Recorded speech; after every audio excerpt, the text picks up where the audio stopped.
Oh, good morning. Uh-oh. Good morning. Hello, everybody. Don't make me big. I did clean it. I did clean up this mess before I got on. So you Oh, should that's have something. seen it yesterday. Oof. Ah. Well, it's Anyway, good to have you back. yeah, it's been. I don't know how long has it been. It's been Uh, well. When did you hurt it? You weren't on, but a Yeah, couple of times after you hurt end it. end of July, Yeah, there you go.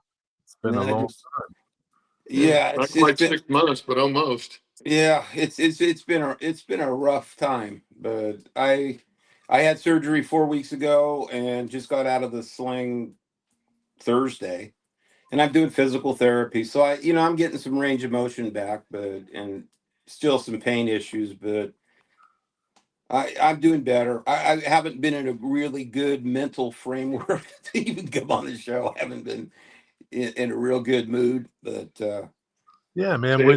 When you're hurting for like yeah, months and months and months, man, your yeah, head messed up, man.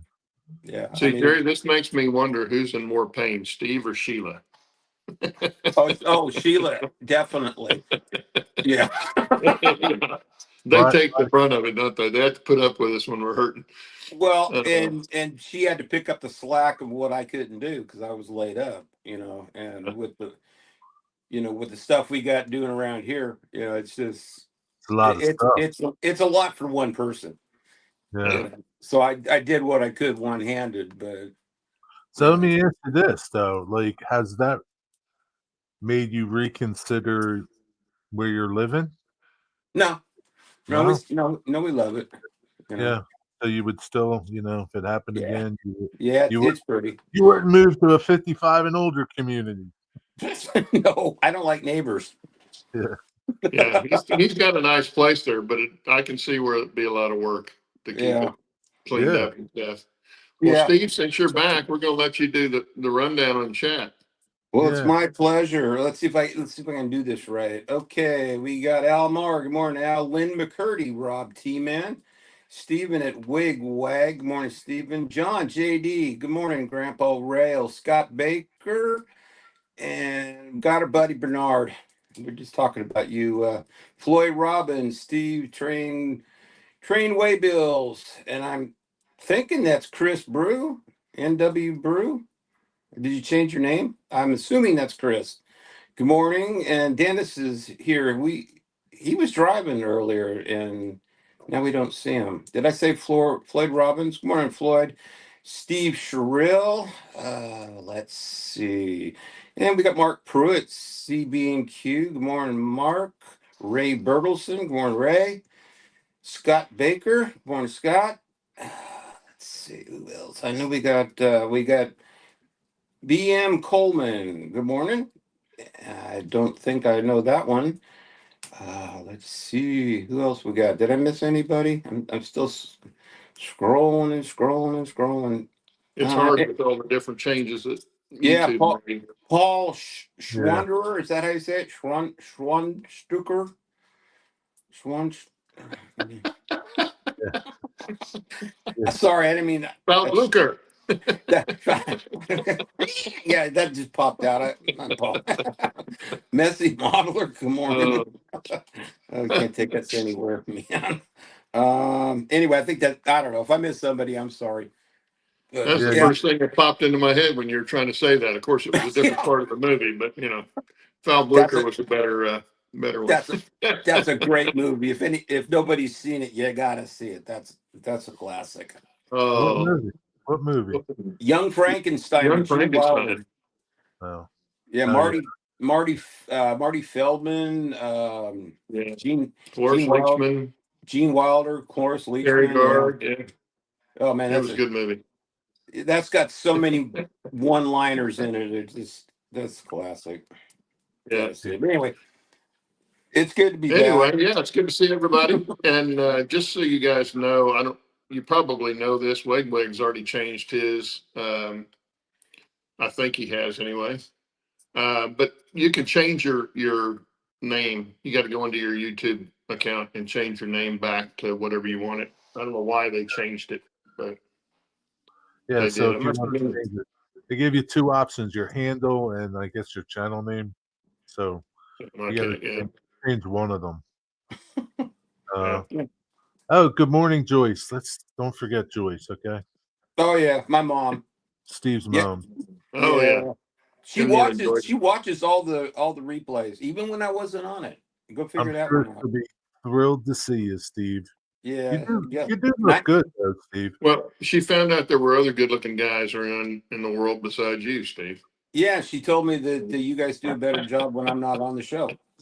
I don't think that's true. I don't think so either. No, she's 92 and she loves watching Back on Track. That's Yeah, cool. that's nice. All righty. Well, I don't know what we're going to talk about today. Last week we were talking about painting. Dennis and I were talking about painting the whole time because Jerry was at work and Steve wasn't here. But now that you guys are here, I know Steve's not been up to anything railroad wise. Yeah. No, no. Yeah. I've been up to nothing. Going bored out of my mind. Yeah, I know the feeling. Well, the Between bad hurting thing my knee was, and hurting my back, I haven't been doing a whole lot either. well, we spent the spring and right up till the day before I got hurt re-roofing our house. So I was Yeah. focused on that, Yeah. and we got finished on Friday and no, Saturday, and the following Monday is when I got hurt. And I had all the plans on taking the train out and getting another trip up the Train Mountain, and Yeah, you missed Train Mountain. I miss, so Yeah, 'cause yeah, I had a lot. wasn't the triennial this year? Yeah. Yeah, yeah, yeah, and Yeah, but that but sucks. I'm not doing the trying. It's just Too many it's people. too many people. Yeah, I Yeah. would.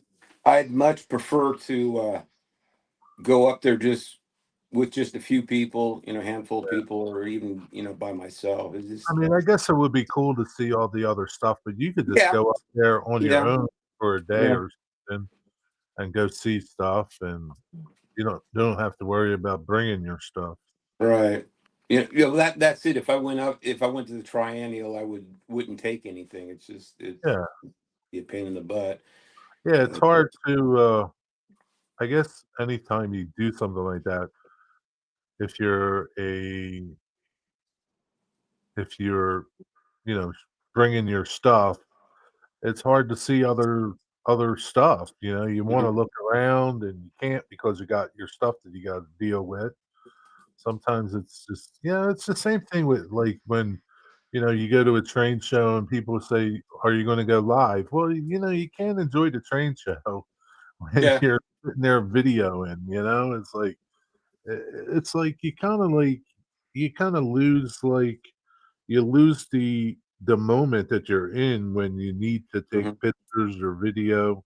Yeah, so it's better that you just go. Well, and the other thing I ran into too is I'm still working bugs out with the train. Yeah, It doesn't have that many hours on it. So yeah, and there's and I've seems like I have issues I'm dealing with, and like the last time I was up there, I was having all kinds of problems with the injector because of that stupid tank I put on it that was put with the extra water tank, and I was running rusty water, and that was just a mess.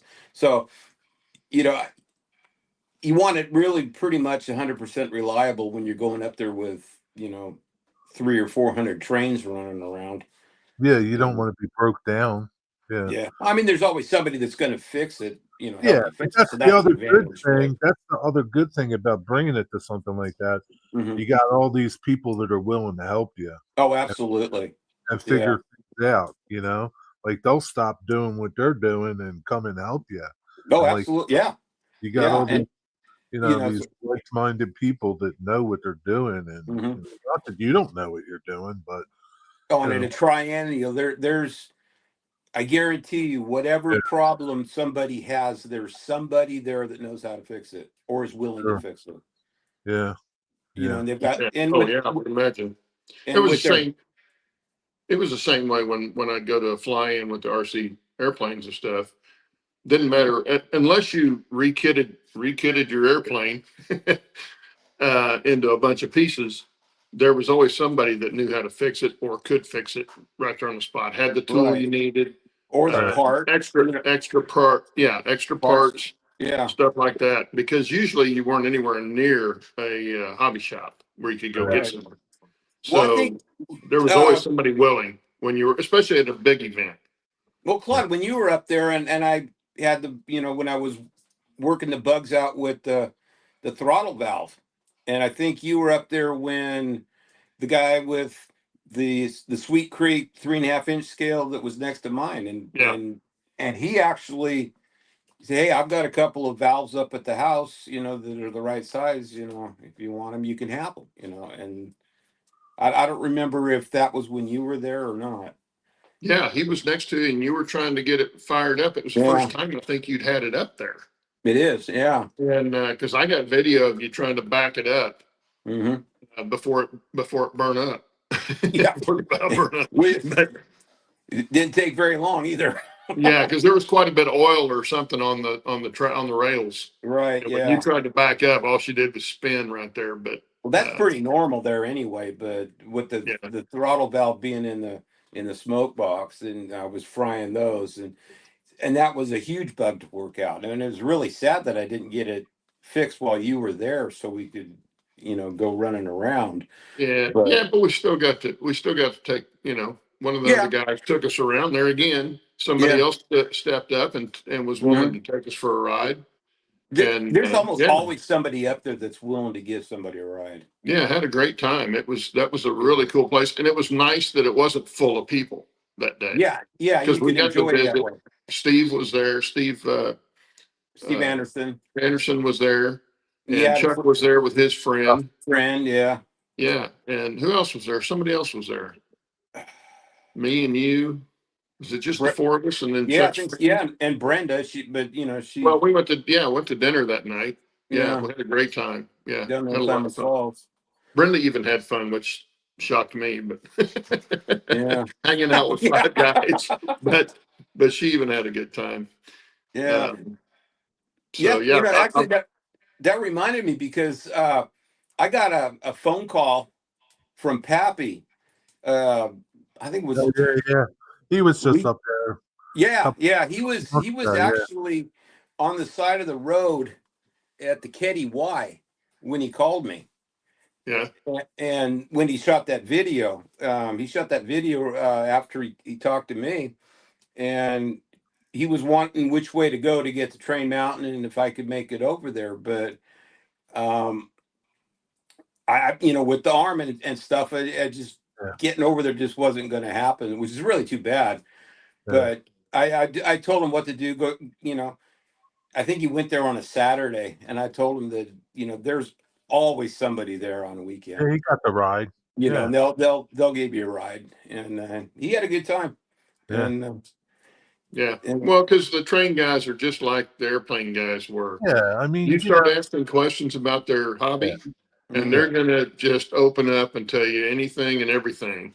mhm, And so that's the nice thing about communities like this is everybody's willing to share information or help or give right, rides or whatever they can do. Yeah. sure, I So mean, that's probably why everybody does the train.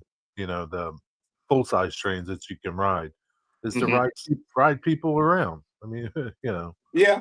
Well, and a lot of it's really just a lot of fun hanging around with people, and not even necessarily, like Claude says, it's not necessarily even out there running it around. It's yeah, you know, Oh yeah, for me the RC showing stuff. off, you know, what you did or what, and then or let somebody else, you know, show yeah, you what they've done, and yeah, Yeah, you know, for the and, RC stuff, it was half of it was fully, half of it was building the airplanes, mhm, was the enjoyment half of that. The other half was hanging out with the guys at the field or at right, a event. If I flew, that was fine. I went to a lot of events. I got my airplane out, set it all up, never flew yeah, because that wasn't the important thing to me.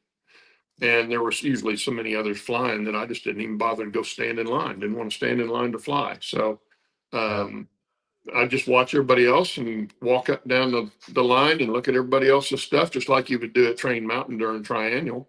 You're going to go look at all the different trains. That's what we enjoy, or what I always enjoyed doing, was seeing that stuff. And Well, so I I think didn't have to be actually doing it. the hardest part to go into the Triennial would be seeing some of the equipment that they had there. I Yeah. mean, the wish list would be just like, Yeah. you know, I mean, they got one. I think I told you guys a while back. There, a guy that had a Challenger up there that he'd spent, I don't know, 20, 25 years building or something. And this thing was absolutely totally scaled down.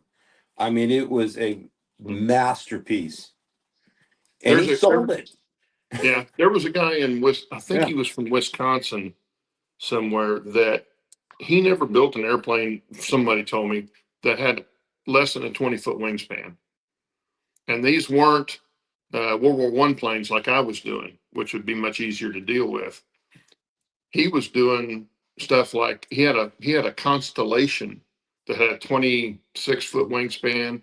He Wow. did a flying boxcar. I don't know if you guys know what these are, that had opened, the nose opened up. It was a transport plane. The nose opened up. He had Mhm. paratroopers falling out of it, all kinds of stuff.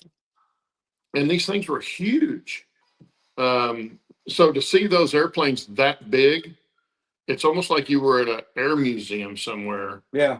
and you're just bigger than what you normally would be. But these planes were so big, they didn't look like the models that you saw up and down the flight line. Right. And Do he'd bring 2 or 3 of them to every event. Yeah. And do they? I mean, there was always a different one. I don't know how many he had, but God, they were huge, and the yeah. detail on them was incredible. Well, this Challenger, I mean, go on YouTube and you can Train Mountain Union Pacific Challenger, and it'll pop up. That thing is just insane. Yeah. And he was like, "Yeah, I'm done with it. I like it. It was fun to build it, but the guy, you want to sell it? Sure. How much? 1,500,000 or whatever it was." Guy Yeah. writes him a check. You know? Yeah, So, well, there's guys doing the airplanes the same way. Not quite that much, but you could get into the thousands of dollars. Yeah. Claude, when they bring these big airplanes, do they just reassemble them? Yeah, On the wings, they like make them where the wings, yeah, they make them where the wings come off. And sometimes, like he had a couple of them where they bolted together mid fuselage. And I remember we had a guy at one of our events. He was from Andersonville, Georgia, and not Anderson, Georgia. Very good RC pilot. He had a 20 something foot wingspan B-29 that he did acrobatics with. Wow. And it had 480cc engines, and it was incredible to watch him. And that one broke in half right behind the wings, but the wings also came off, and they just packed it in a trailer. Huh. And you build them that Yeah. way, and then of course, all of mine, the wings, you just took the wings off and put them in a trailer, and then you do that because mine were big too. But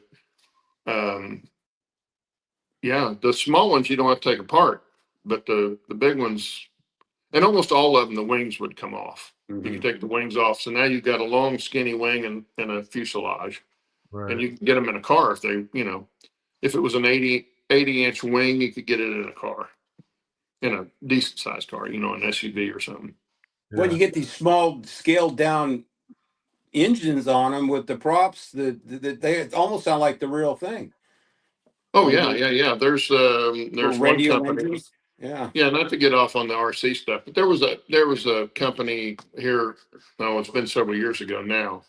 I think KOLM. I think they were made in Austria originally, and I don't know if the company's still in business or not. But I heard one of theirs. It was a 3-cylinder, 2-cylinder or 3-cylinder. They put it in a P51, and it was like a 6 scale P51. And this thing, he did a flyby. It sounded like a real airplane. Yeah. That's what the engine sounded like, which was, I mean, it give you goosebumps if you're into that kind of thing. But it was really cool what they could do with this kind of stuff. Mhm. And of course, I got away from used to be the glow engines, you know, that had the castor oil and stuff in them that you probably flew with this, you know, if you had a string line plane, that's what you used was Cox fuel, which was glow fuel. They've kind of gotten away from the glow engines and gone electric with the LiPo batteries like they use in the cars, or uh, gas engines, which is what I did because I like the sound. The electrics, you could never hear them, Mhm. you know. But one of these days, I'll get all the pictures of mine and do them on a show if everybody wants to see them.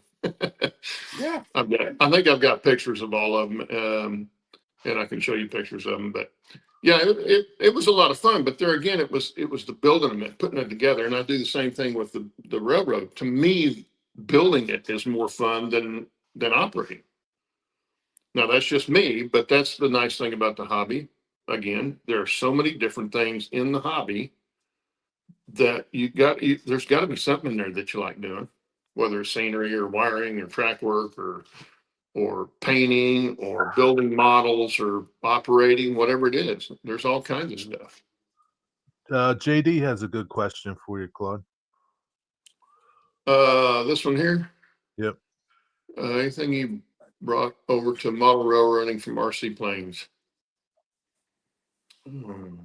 Patience. I don't. Yeah, just the building techniques mainly. But the problem there is the the models that I built. I mean, like the structures and stuff on the layout are so much smaller than what I was working with on airplanes. Because a small piece of on the airplanes I was building, a small piece of balsa wood would be 1/4 inch square. That's a pretty good sized chunk of wood, and you're not probably going to use that much in railroad modeling, or at least HO scale. Um, so the size of the wood was completely different. I kept a lot of my balsa wood and stuff when I knew I was going to start building a railroad, because I thought, well, I might be able to use all that. And you don't want to have to go buy it because it's not cheap. Yeah. Um, and it's sometimes hard to find. So I kept all that stuff that I had from years of doing that. And I used a lot of it. Anytime I scratch build, I always went through all that scrap balsa and was looking for stuff. But most of the stuff I used was out of the cut box, out of scraps that I had cut off of something I was doing in an airplane, because I didn't need, a 4 foot long piece of balsa wood or basswood or anything like that. I needed How about small pieces. And so I was mostly in my scrap box. I wasn't even using the long good stuff. I ended up giving most of that away. like servos? Weren't you using You servos could, on yeah, your they're using servos now for turnout control and stuff like that, Yeah. or other animated things on a layout. I Right. didn't have anything like that. I didn't use servos for any of that stuff. Um, but you could, and they even have kits to mount them and stuff like that on your layout. So, Right. um, and from what I've seen, they would be a good choice. But if you're going to go that way, I would say go that way wholeheartedly. Instead of using tortoises, use all servos. Right. But you could mix and match if you wanted, but that's just extra stuff you got to have and different ways of doing it. Is it But cheaper to do servos than it is to do tortoises? for railroad, yeah, yeah. Is But you is it can get you can, well, most of the servos are got enough torque to them that they would throw your switch machine or throw your points just fine. Whereas a tortoise is 20 to $25, whatever. I don't know what a new one is. I haven't bought one in a while, but they're right? 20 to $25 somewhere in there. You can get one of these servos, micro servos, or even a mini servo that's $15, 10, $15 at the most. And your linkage is just as easy as a tortoise would be. So you save a few bucks. Save a few bucks. So why do Yeah. people go with the tortoises versus servos? Why do Easy, why do they probably, still use plaster and cardboard? yeah, probably ease of Yeah. hooking it up. Probably Yeah, it's been used. It's tried and true. it's more You know, straightforward. Maybe. servo, they may have to learn something new. Now, I've worked with servos, so I know how they operate and what you can do with them. but you have to know what servo you're getting and all that kind of stuff. And that takes some digging around, but it's not hard to find. But there are plenty of cheap servos. And of course, you get some from China. They're going to be less than $10 a piece. Yeah, Steve says he bought a box of 6 for $20. Yeah. And if you buy them used, you can get them cheap. Yeah, real cheap. And even brand new ones, you can probably get that cheap, depending on what they are. But you got to make sure they've got enough torque to move your points on whatever you're doing, or move whatever you're wanting to move with it. How do you know? Well, they have specifications on the servos. Okay. Now, see, I don't know that I ever saw a specification on a tortoise on what kind of torque it has. Yeah. And it's adjustable with, they've got the little deal that your actuator arm goes through that you can slide up and down, and that'll change the torque on the points. I can't imagine it needs much torque to throw a turnout. It shouldn't, but you also want it to stay over. Right. And stuff like that. So yeah.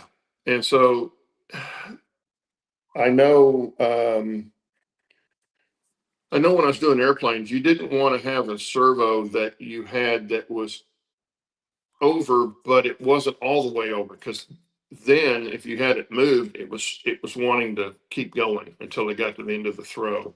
Right. They didn't want to stop halfway. They wanted to go all the way over. So if you moved it right, it wanted to go right. If you moved it left, it wanted to go all the way left. Yeah. Well, a tortoise is a stall motor, so it'll stop when it gets to a certain spot. Right. It goes all the way over most of the time. I've never seen one stop in between, but then it'll stop. Well, the servo's kind of the same way, but it's got a longer throw.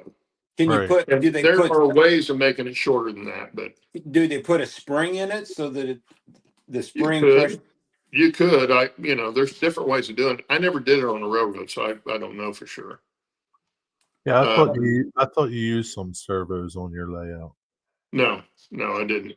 But Jack Dick says they're good, but they don't last long like a tortoise. The small ones definitely won't. The bigger ones, the nicer ones we used on airplanes, they would. But then we used some servos in the bigger airplanes because you had to have the big torque. They were upwards of $100. Yeah, now you're and you might have 6 or 8. Yeah, you might as well just buy something already done, and you don't have to worry about it. You hook it up, and it's pretty straightforward. And oh, and Harley says that there's $35 now. Oh my God! Wow. Well, Steve Waybills, he says he uses RC servos or switch motors controlled by Arduinos. Yeah. There are ways to make the throws shorter on servos, but it has to be electronic, something besides the servo to make it do that. The servo itself won't do it. If you just apply power, it's going to go one way or the other. Right. So, like Chris Brew, he says you gotta have an Arduino, so the Arduino tells it what to do, kind of like. Well, and we had the RC receivers. The way you talk to the airplane from your radio. You could, and some of those you could do the same thing. You could program the servo in the radio, but those were the higher dollar radios and receivers and all that stuff too. They weren't all the cheaper ones like you get on the little foamies. Now, I've been out of it for 6-7 years now, at least. So, and maybe longer than that. So it could have changed quite a bit. I haven't been in the hobby, haven't really been talking to too many of the guys that I used to fly with. And when I do, I don't talk airplanes with them. So I don't know how much that technology has changed. And I'm sure it's like everything else, because the last 4 years I was in it, it went crazy technology wise with mainly radios and stuff like that and receivers and what you could do with what you were working with. So, I mean, it's very similar to what model railroading went through with DCC. And now look at what all the stuff they're doing on top of that. So it's the same thing, and it changes so fast. If you're not involved with it, you don't keep up with it very much. At least I don't. too much to try and keep between my ears. You know, But on yeah, a servos can be used. There's a lot of people use servos for model railroading. And if I were going to do automated again, even though I've got tortoises, I would probably go with servos, but I don't plan on doing that. I plan on doing everything manual on mine. Are you going to use what do you call it? Your turnouts. You going to make your turnouts? Oh yeah, yeah. Any that I need, I'll build. I've So got the stuff to build them. when you hand throw those, do you have to add some type of a spring in there to keep it? No, How does I that? may go with Fast Tracks has what they call those frog something frog. Anyway, it's a laser cut plywood kit that you put together, and it's got a stop in it with a ball bearing, and it also has a switch on it, micro switch for your frog, and you just push and pull, and just make you a push pull rod to it. So you add this to your turnout. Yeah, and you just put it to your turnout, and it goes Oh, up just like a tortoise would, but you're push pulling it from the fascia. oh, okay. And so that's what I plan on doing. If I have to have a remote one, that's what I will do. Dennis says it's a bullfrog. Bullfrog, yeah. I knew it was something frog. I couldn't remember. It's been a while since I looked on there, but I had one of them. I got one because I was curious, and I ended up using it on the little stub switch I had on the first mine that I put in. And I wanted to build a stub switch, and so I kind of scratch build a stub switch, and I thought it was so close to the edge of the layout. I thought I had that bullfrog, and I thought I'm going to use that instead of putting a tortoise on it. Yeah. Because I knew it was going to be used rarely. So So you why have waste a tortoise on it? so say like if you didn't want to throw it remotely, you wanted to just reach over and throw it, you would need this bullfrog to keep it in position. No, but you could. If you want to just reach down and flip the point with your finger, Yeah, it would do it because it's got a ball bearing on it's got a little spring and a ball bearing that acts as a stop. Kind of like a bifold, or not a bifold door, but like I've got French doors here in the office, and they've got the yeah, stop yeah, at the top of them. I know you know what those are, that have a ball bearing in it with the spring. yeah. It's same thing. Gotcha. You can slide it over, it'll slide out, but it'll also lock into position, Right. without sliding out. And so the bullfrogs have that on it. They're not very much, or at least they didn't used to be. They probably are now. And it says he Uh, used over center spring. I know, like in the yeah, Walters turnouts, there's something spring in there, and I just flick them and they stay where they. You can hear it click. I don't know what's in there, but you yeah. hear it. Well, a lot of commercial turnouts are built that way, Yeah. where they stay over. But if you build them yourself, they don't come that way. But you can use an over center spring. Now, like Especially this, once you do several of them, you'll get the hang of how much you got to have, much bend you have to have on it. But you can fine tune them to each turnout also, and they work pretty well. You get them tuned just right, bent just right. They work really well. And all that is a piece of metal that's bent, to yeah, hold it. I've seen guys do those things. But Yeah, now, like I had some Shinohara Walter switches, and they weren't spring loaded. They wouldn't stay. Like they flopped around. And yeah, so you needed something for them. Some I don't know what you would do, but yeah. Well, most everybody uses a tortoise, or they'll use was it caboose hobby yeah, the ground throws. ground throws. I Yeah, tried one of those on my stub switch, but because it was such a short rail for that throw, and you had to throw it so much, it had too much. You needed too much torque. It wouldn't hold it. It would right. throw it over there only if you kept your finger down. But as soon as you took your finger off, it would want to go back. So it didn't have enough positive throw on it to keep that stub switch in place. Now, I could have probably fixed that by making that lead track move a lot more. But then, other factors come into play with, ballast and all that kind of stuff. And you got to have clearance for it to move. and I didn't. I had a very short throw on it, so the caboose throw wouldn't work on it, because that's the first thing I tried. And then I thought, well, I got that bullfrog, and I used it, and it worked great. Yeah. So I was happy with that. The bad thing is they're from Fast Tracks and they're out of Canada, so you got the shipping fiasco with it and all that stuff. Yeah. But they have good products. Yeah, Fast Track does. 100%, right? They make good stuff. Yeah, It's, they make good stuff. It's just just not a logistics nightmare to get stuff from them, and their stuff isn't cheap. But Yeah, and if you only want one thing, yeah, it's not worth getting it from them, because one better off. item is going to be way too much money. You're better off going to find it on eBay or something. Yeah.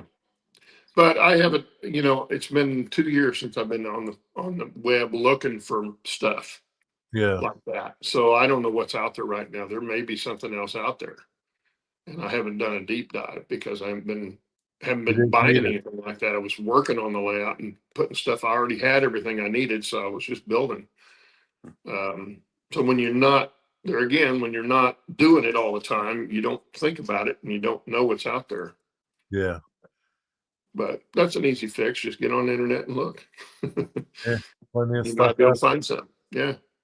there. Well, here's a new topic we can talk about. I don't know how many of you know this. Probably some do and some don't. But Microtrains got bought up by Atlas, Did they? and I found out probably before most anybody did know, because it's local here, and Yeah. Get out. So they what's going to happen? they screwed. Well, China came in and bought it, and they closed up. They got 20 employees and talent here, and they shut the place down and didn't even tell the people that worked there. They That showed sucks. up for work Wednesday morning, and they had padlocks on the door saying that they're closed. That totally sucks. Yeah. They blindsided everybody, and Atlas came in and bought them, and the next day they had shipping containers and they were boxing everything up. So why did they sell it? I have no idea. You would think that they would try to maybe get the employees to buy it, or somebody local, something. Now it's nothing. It's going to be Chinese crap now. And Well, all the to people screw over the employees like that, Yeah. right before Thanksgiving, man, just shut the place down and didn't tell anybody. That sucks. Yeah, I thought that was pretty cold blooded. Damn, man. Wow. Well, and then, and it's on Atlas and also on Microtrains management or ownership. Yeah, They were the ones that why screwed them. Microtrains didn't tell their people that they're going to do it. It wasn't China. It's No. moving to China, but it wasn't China that did it. It was Atlas and Microtrains. They're the ones that screwed over the employees. Microtrains really shafted their employees. Now we don't know what kind of compensation package, if any, they gave them. I mean, they only have 20 employees. It's not like they've got a massive workforce. But to lock it and not tell anybody, that's pretty crappy. Yeah, man, that's it, man. That's other than the little, I don't even know if there's any little companies that are building stuff in the U.S. anymore. Yeah, don't know. That's like Campbell Scale Models. The guy that had it there that was in Grants Pass, he owned it, had bought it from the original owner, I think. And he, I guess, retired and just closed up. He didn't even turn around and sell it. Probably tried to find somebody, but it closed completely up. I did notice that Microtrains was making HO scale kits using AccuRail stuff. They were doing some box cars in HO scale, weathered, and you put them together. Microtrains was doing that, and they're not cheap. They're like $50, $60. I don't know about that, Steve. Steve says it's all business. It's not personal. That's personal when you screw over your employees. I mean, they knew they were going to do that. It's not like you have 800, 1,000 employees. You got 20 people. and they probably all live in the town that you live in. They all live local. Yeah. That's pretty shitty, man. Yeah. Yeah. Well, I can see locking the doors and having not told anybody, to the point of were they worried about somebody coming in and vandalizing, some of the employees coming in and vandalizing because of it, or taking product out or anything like that. But the other question I have is, did they offer a compensation package of any kind? No, Because I would think they would almost have to. because Uh, there were three people on this local Medford thread that worked for Microtrains, and they said they heard nothing. They just showed up for work and they were locked out. Yeah, but since then, have they heard anything? I haven't heard. I don't know. That's what I mean. Did they offer them a compensation package after the fact? I, I I don't would know hope if they so. did, and if they didn't, that's pretty crappy. But Man, anyway, everyone works the dust. yeah, it's sad. And I don't even know if KD's still local. I know they used to be over in White City here near Medford. I don't know if KD's still here. Well, their pack says it's made in the USA still. I don't Because know. it used to be here, and it may still be. Yeah. Well, they'll probably be next. Yeah, Man, no. like Yeah, yeah, that's just Steve Train Waybill says I'm sure they would be legally required to give them a compensation package. You would think, I would but hope. who knows? if you like close your doors, you're not legally required to do anything. Yeah, don't know. Oh, Katie made a statement about it. So what's the statement? If you know? And where can you find the statement if you don't? If Yeah. you know. So I think part of the problem is like Microtrains proved to everybody that they could produce a product here in the USA and be fairly priced to compete with the China crap. And that's my thought with like why this happened. Like we want everybody to think that making stuff in the USA isn't affordable anymore. We can't possibly afford to buy an N scale boxcar from something that's made in the USA. So we need China. I don't know. Well, the companies want their. It's like Blackstone. That's where their engines were made. All their stuff, I'm sure, was made in China.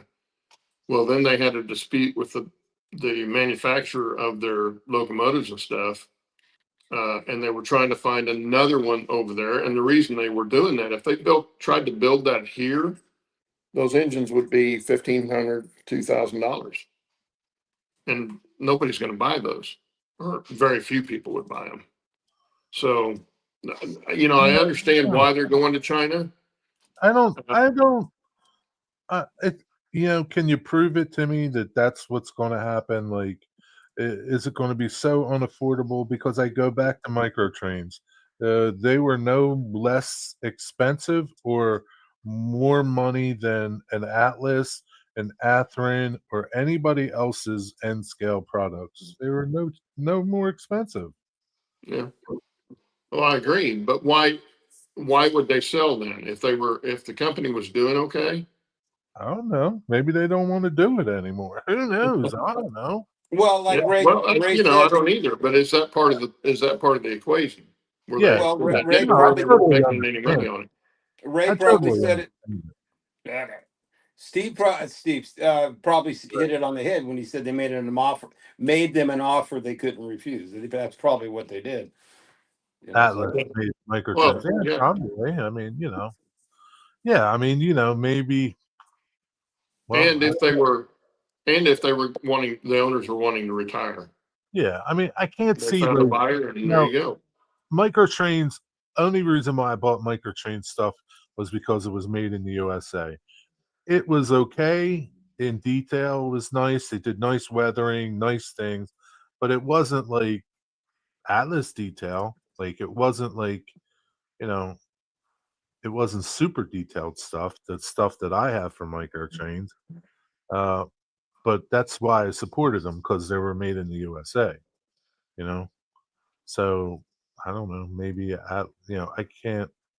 Yeah, maybe they're just going to do away with them. It was like competition for them. I don't know. And it's just N scale stuff.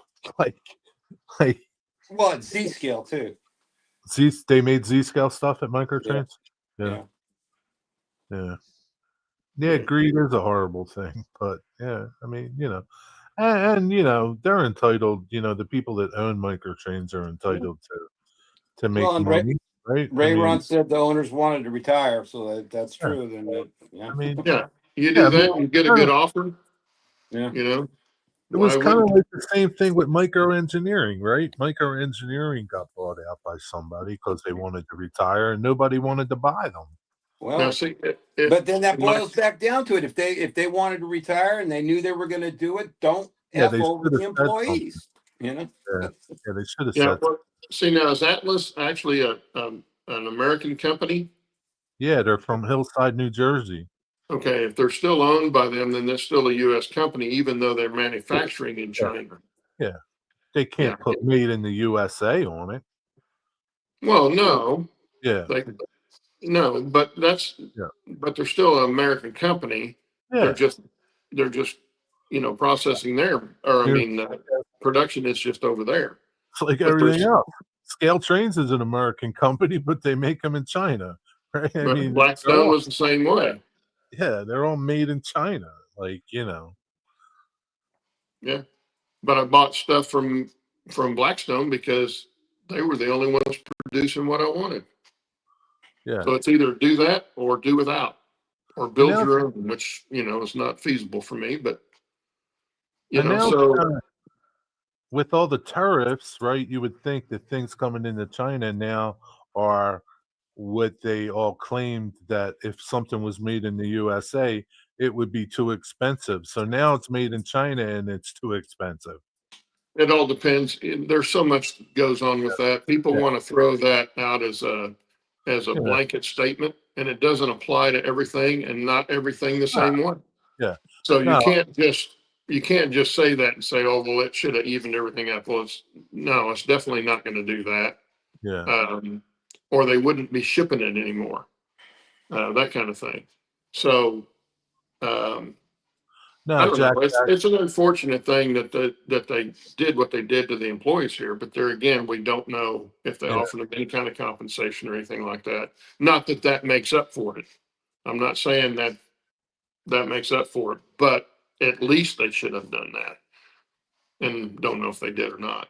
Don't know if we'll ever find out. But well, and Pat Valley's got a good point too. He says China gets the molds, then functionally they don't own the product anymore. Right. Yeah. Yeah. Oh well, yeah.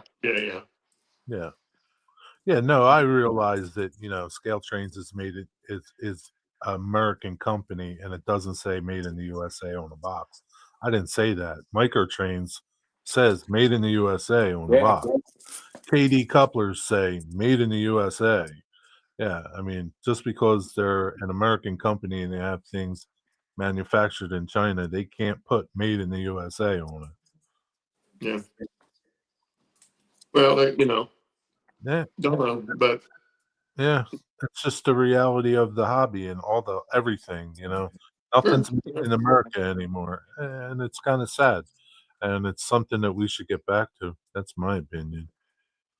Well, it's a lot of politics, and I mean, I've got my thoughts on why so much stuff went to China, but I'm not going to go there because that's all politics. So, anyway, yeah, it's sad that Microtrains is leaving. Yeah. I'll be interested to see if they expand back to what Microtrains was doing before. I wish somebody would buy their HON3 stuff. Oh, okay. I'd like to be able to buy that kind of stuff again, but I've got some kits and stuff I can build. I may just do that instead. So at one time, Microengineering used to do, or Microengineering or Microtrains. Did I say Microengineering? No, Microtrains. I don't know. Microtrains used to make ON30 or no, ON3. HON3. HON3 stuff. Okay. Yeah, They're that's what I've got a lot of well, not a lot, but I've got some of their cars. Now, Okay. they're not nearly as nice as Blackstone's, but they didn't cost Right. us much They either. didn't cost as much, right? No. Yeah. Yeah. So, and once you get in and start weathering and stuff like that, you can make them all look pretty much the same. Yeah. I mean, if you have a small layout and you don't have a lot of rolling stock and locomotives on it, maybe it might be beneficial to spend a little bit money and get more detailed cars and locos. But if you have a big layout and you're trying to populate things, you can't spend a lot of money on rolling stock and locomotive. You can drop $400 on a locomotive and have 300 of them on your layout. Not Yeah. many people. Well, exactly that. And even the Blackstone freight cars, before they really shot up, before they went out of manufacture, they were $50 a piece. Yeah. You got a layout like Dennis has got, and you're going to populate it all with Blackstone cars. You're Yeah. going to be out some cash for sure. So it's very tough to do something like that. I think when you've got a niche scale like Dennis and I do, it's much tougher than the N scale or HO scale. There's so many more manufacturers in both of those than there are in what we do. But we picked it for a reason, and I'm not going to change. In fact, that's what I'm going to go to strictly and get rid of all my regular HO stuff. In fact, you bought some stuff from me, Jerry. Yeah. Yeah. So, No, Yeah, we don't. bought some stuff for me too. How's your G scale coming? Nothing. Nothing. Back burner. G scale's too big. well, if I had anything G scale, I'd put it around the Christmas tree every year, and that'd be Cool. about it. There's a pretty good size club here in the Tulsa area that's G scale. They all have, not all of them have layouts in their backyards, but once a year they have a open house tour thing where you can go see them all. I haven't done it. I need to, but it would be kind of interesting to see because outdoor railroads are kind of cool, I think. Yeah, they are pretty neat. I just don't want to have to do the stooping down and stuff. I'd have to do something like Toyman did where he built a bench, put them up on a shelf where you can reach it without having to stoop over it. But then you lose the Garden Railroad part of it. You lose the Garden Railroad part of it. It's kind of like, you're just outside then.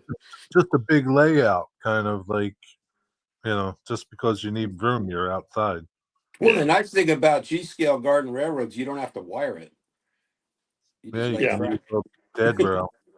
You run everything remote control batteries. Yeah, that's a lovely thing. Well, you can do it either way, but yeah, but then you don't have to worry about shorts and all the cleaning other track and all that mess. Yeah, if it was outside, especially, that's what I would do. If it was inside, I'd probably go wired, but if it was outside, I'd probably go just strictly battery operated. There's a guy here. Claude, when you were there at Train Mountain with me, did you see the G scale railroad that they had? Okay, briefly when we going in and out, over there by the entrance. No, it's they call it Gville. It's way down at the bottom of the hill, and it's a giant G scale railroad. Oh yeah. We got it. We stopped there and got out and walked around.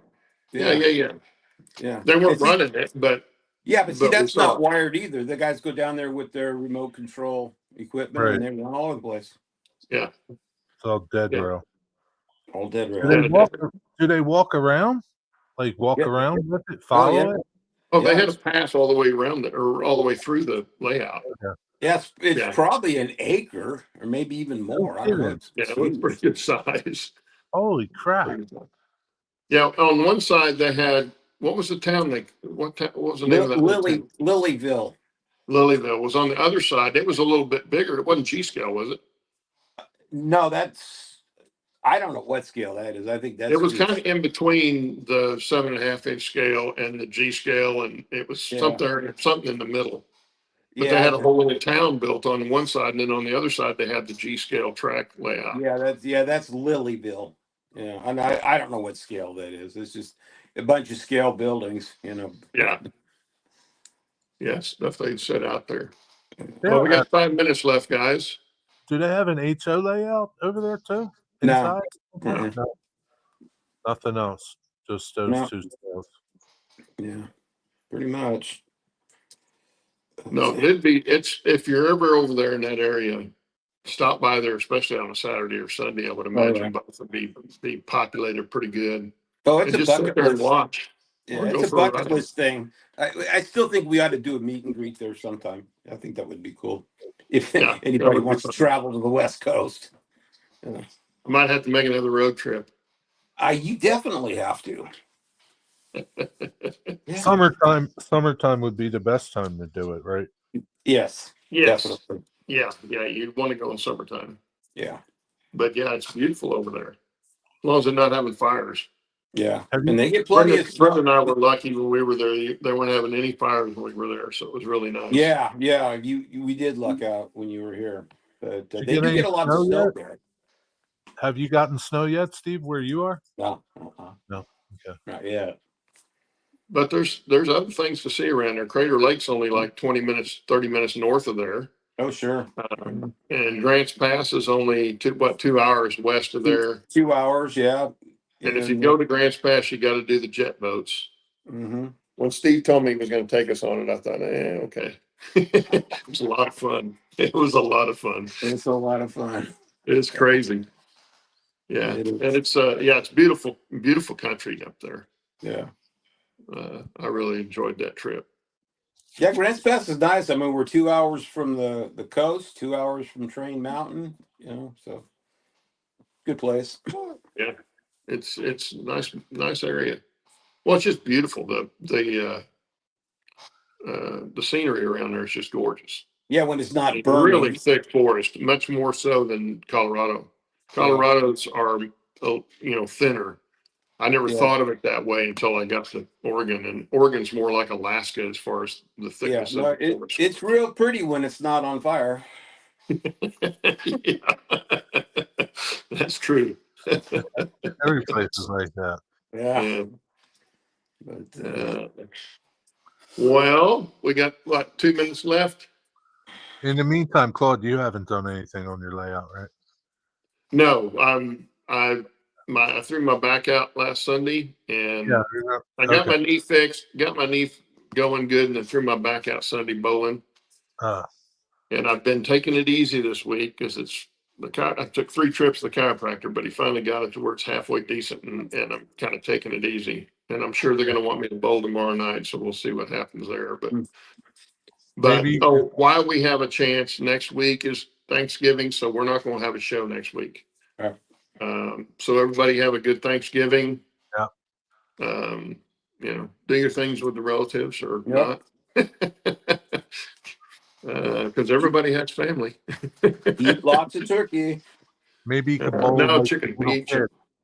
Maybe you could bowl like the little kids, Claude. Just push it down instead of normal. That? Maybe you could bowl like the little kids and just push the ball down. Maybe just walk up there and drop it on the. No, get the little ramp. The little ramp that they roll down. I don't think they'll let me use that in the league. Yeah. No. Well, everybody have a good holiday, and we'll see you back here in 2 weeks. 2 weeks. Not next week, but 2 weeks. Okay, I'll be here. See you. So have a good week, or have a good 2 weeks, and we'll Happy see you Thanksgiving, later. guys. See you guys. Bye.